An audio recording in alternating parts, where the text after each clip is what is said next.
All right, so let's do another example problem. Okay, so let's imagine that we've got a car driving down the road.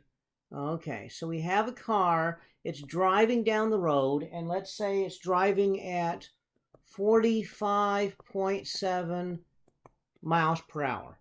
And up ahead of the car is a stop sign. And the car decelerates. Now let's say it's a wet, slippery road, and so the maximum deceleration is going to be a negative 9.21 feet per second squared. And so I want to know, first of all, how long does it take to come to a stop, and how far does it go as it's stopping? So that's the first question here. So how far does it go, some distance x to stop, and how long does it take to do that? So I'm looking for x and I'm looking for time. Okay. And so that's the goal. Well, pretty straightforward. X equals x naught plus v naught t plus 1/2 acceleration times time squared.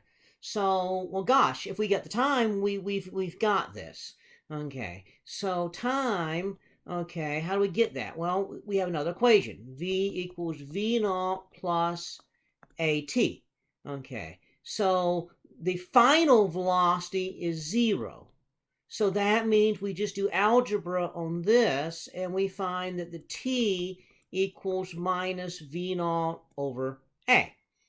Okay, now this is going to be my v naught up here, 45.7 miles per hour. Well, gosh, there's a problem.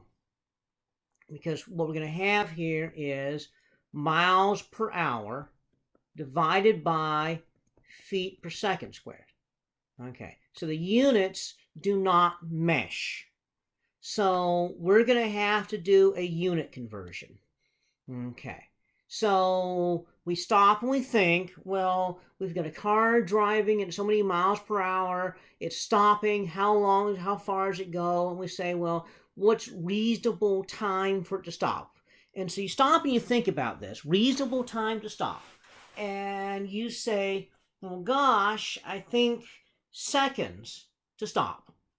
So hours in the miles per hour is probably not realistic. How far does it take to stop? Dozens, 100 feet, something like that, maybe a couple 100 feet, whatever. So we're thinking, okay, it's going to take a little. It's going to take that sort of distance, not miles to stop. And so we want to convert maybe the 45.7 miles per hour into feet per second. So what do? Well, we know that an hour is the same as 3,600 seconds. So if you multiply miles per hour times hour divided by 3,600 seconds, this is just a weird way of writing 1 because an hour is the same as 3,600 seconds. That means the hours cancel. Okay, and then we know there's 5,280 feet in a mile. So the miles cancel. And so that means that this comes out to be 67.0 feet per second. Okay, so now we've got the time. So this is minus 67 feet per second divided by a negative 9.21 feet per second squared. And so that comes out to be 7.27 seconds. So that is how long it takes to stop, 7.27 seconds. So to find the distance it takes to stop,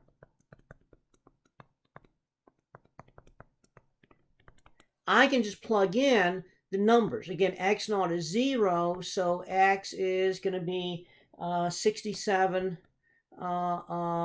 feet per second times 7.27 seconds plus 1/2 times a negative 9.21 feet per second squared times 7.27 seconds squared. And what I find is this comes out to be 244 feet to come to a stop. Remember I said there's often more than one way of solving a problem? Same thing here. You know that x equals v naught t, x naught plus v naught t plus 1/2 at squared, because the x naught is 0. We know that v is v naught plus at, but that final v is 0, so t is minus v naught over a. If I plug this in for t into that equation, x equals v naught times minus v naught over a plus 1/2 a minus v naught over a squared. So x comes out to be negative v naught squared over 2a. Okay, if I plug in my numbers, 67 feet per second squared divided by a 2, and then the acceleration, that comes out to be 244 feet. Exactly the same. Well, of course it's exactly the same. It's exactly the same problem. So it takes 244 feet for this car to stop. Okay. Now, suppose we have a problem. So it stops and it takes 244 feet to stop, but suppose the stop sign is actually at a distance of 175 feet. So now the question is, how fast is the car moving when it slides past the stop sign? Again, this is a wet road. The driver hits the brakes, and so the acceleration is a minus 9.21 feet per second squared. That's not fast enough to stop and in that distance, so I want to know how fast is the car moving when it goes past the stop sign. Okay, so V is V naught plus AT.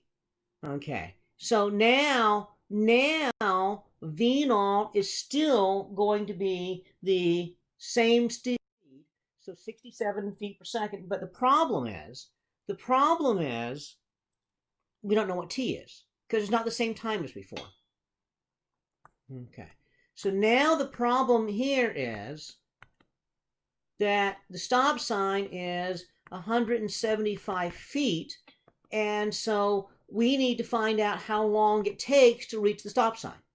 So x naught plus v naught t plus 1/2 at squared.